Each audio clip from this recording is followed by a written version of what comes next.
All right, Mr. Kama. So pretty much you gotta hear me out here. I was recording my presentation on screencast. Okay, here we go. Just gonna keep running away from it. I was recording my screencast or I was running my presentation on screencast, and thank God that it just deleted out of nowhere. So you gotta love that. So here we are, 2:30 in the morning, recording this video. Gotta love it. So what actually I wanted to present on was PTSD, post-traumatic stress disorder. I know there's a stereotype that has to do with many people thinking that PTSD only relates to soldiers or veterans, people have seen terrible things in wars. Yes, that is very true. But nowadays, we see more and more people being diagnosed with PTSD in everyday situations like car accidents,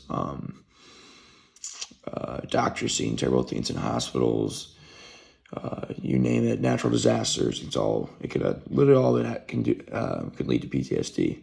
So I just kind of wanted to dive into that a little bit. So what is PTSD? I used our book definition first. Our book classifies it as a disorder characterized by haunting memories, nightmares, hypervigilance, social withdrawal, really jumpy anxiety, numbness of feeling, insomnia that lingers on for 4 weeks or more after a traumatic experience. The 4 week scene is actually quite interesting. I'll get into that later. I thought it was kind of weird to read that only 5 to 10% of people will develop PTSD after a traumatic event. This is usually due to trauma-related, or usually due to the trauma they witnessed or they experienced. Is a more stressful trauma. You're gonna risk. It's a higher risk of the symptoms being stronger of your PTSD. So symptoms. We're experiencing symptoms like involuntary, intrusive, distressing memories, nightmares. It comes back, flashbacks. You see something, it's a flashback to that traumatic event that you witnessed or experienced. There's avoidance, like what I just said. You're going to avoid places that may remind you of this terrible experience. Even maybe avoid certain people. Actually, when I was researching this, I was researching famous people. Whoopi Goldberg, actually, believe it or not, saw a plane crash when she was sitting on her patio, and she struggled to get on airplanes after seeing that. It was a form of PTSD that she had, this avoidance. We have cognitive and mood symptoms, which can include trouble recalling the events, negative thoughts about oneself. You might feel guilty. You might feel depressed about what happened, feel like it's your fault, you might start blaming yourself. Then you have arousal symptoms, where you have these outbursts of anger, or even trouble sleeping. Yeah. And then who usually develops PTSD? We have traumatic events such as natural disasters, a serious car accident. I thought terrorist acts were super interesting. Like 9/11 was actually a big one in the U.S. Many people that witnessed it struggled with PTSD for a while. Like they weren't even in the building; they were more or less watching from outside the building. Then there's rape victims, which is awful.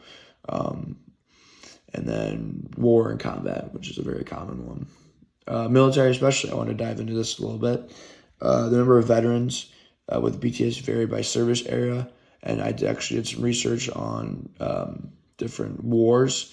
So the Gulf War, about 12 out of 100 Gulf War veterans had PTSD in a given year. The Vietnam War, about 15 out of 100 Vietnam veterans were diagnosed with PTSD at the time in the late 1980s. And now, actually, they did a study. They readjusted the study, and it came out that actually it was 30 out of 100 Vietnamese veterans had PTSD in their lifetime. So that number actually doubled what they thought. Other factors in a common situation can add more stress to an already very stressful situation. Health problems were a big deal.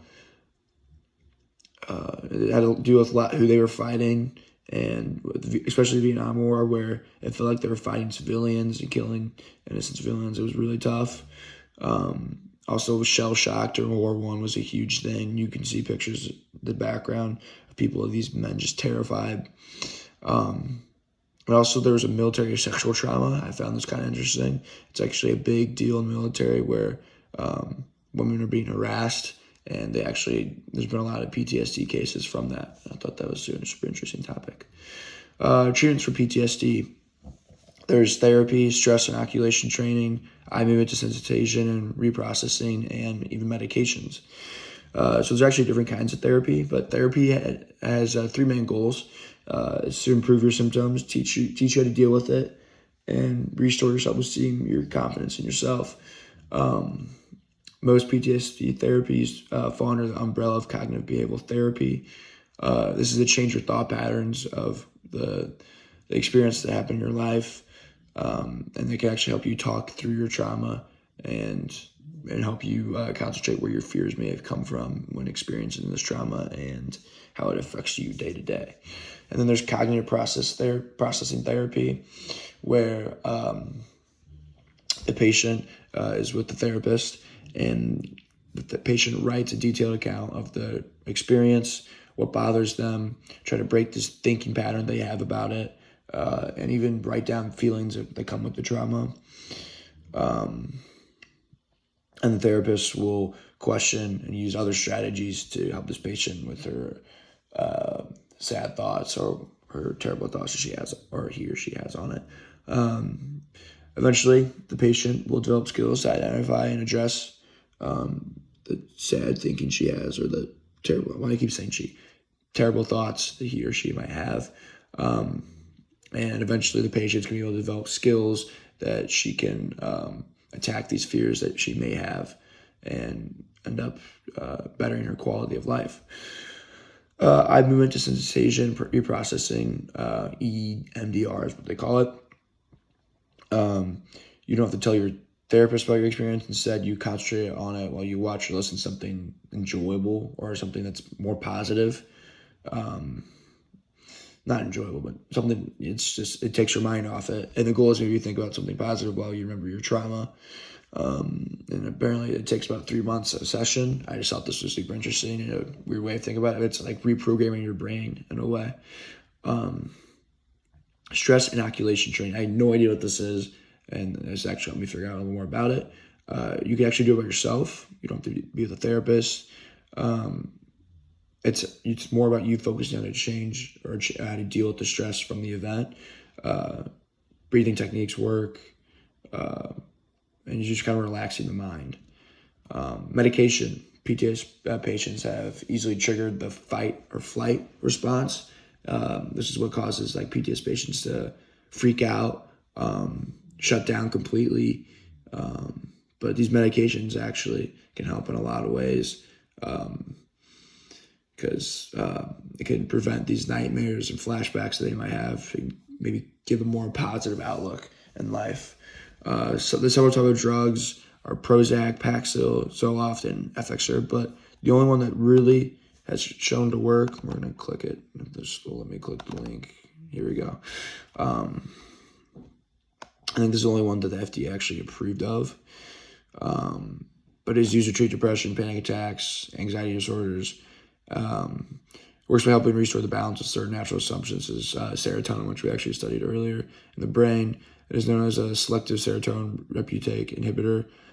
This medication may improve your mood, sleep, appetite, energy level. It may even restore your interest in daily living, which is a big thing for PTSD patients that struggle with that. Okay, back to the PowerPoints. Why are you being weird on me now? All right, we're going to use our hands. Medication. Cool. Okay, nope, too far. But yeah. And then we have famous people, Ariana Grande, singer-songwriter. She opened up about her struggle with PTSD because she was actually, the concert she was having, she was just closing up.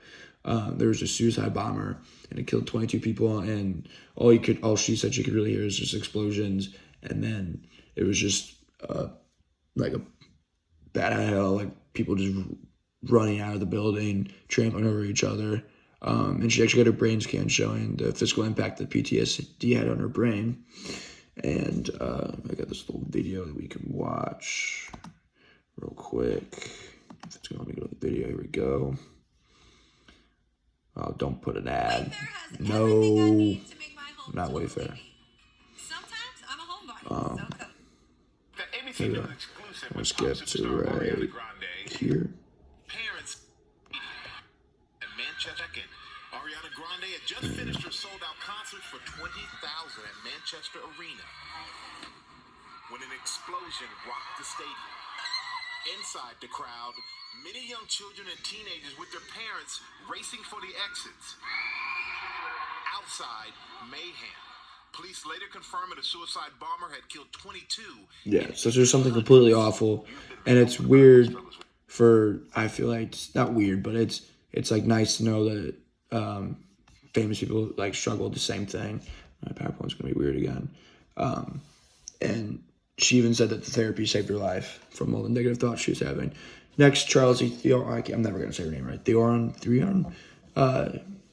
She's a renowned South African actress. She's in a lot of movies you probably have seen. But she went through a terrible experience of seeing her mother actually kill her alcoholic father, because her mother was protecting Charlize. And trauma actually led to her using a lot of drugs in life, and she went down a really bad path. But she said the therapy helped her create a great life for her and her kids now that she is a single mother of 2. So, yeah. And here's a little TED Talk I found very interesting. If it's going to be good, here we go. I feel like it kind of explains this fight or flight that we have when we have PTSD. So let's see if we can go into it. To understand PTSD, we first need to understand how the brain processes a wide range of illness, abuse, to bring on feelings of fight, pituitary, and freeze response.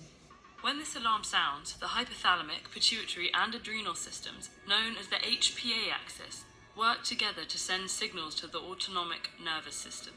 That's the network that communicates with adrenal glands and internal organs to help regulate functions like heart rate, digestion, and respiration. These signals start a chemical cascade that floods the body with several different stress hormones, causing physiological changes that prepare the body to defend itself. Our heart rate speeds up, breathing quickens, and muscles tense. Even after a crisis is over, escalated levels of stress hormones may last for days, contributing to jittery feelings, nightmares, and other symptoms. For most people, these experiences disappear within a few days to 2 weeks as their hormone levels stabilize. But a small percentage of those who experience trauma have persistent problems, sometimes vanishing temporarily. So I just thought, I just thought it was interesting how she spoke of how the hormones remain in their body, and it's keeping their heart. Whenever they have these flashbacks, it's actually like chemically hormones in their body ready to fight or flight. So yeah, and that is my presentation on PTSD, and where my sources are right here. And thank you, Mr. Chircom. Oh, no, there they are. Yep.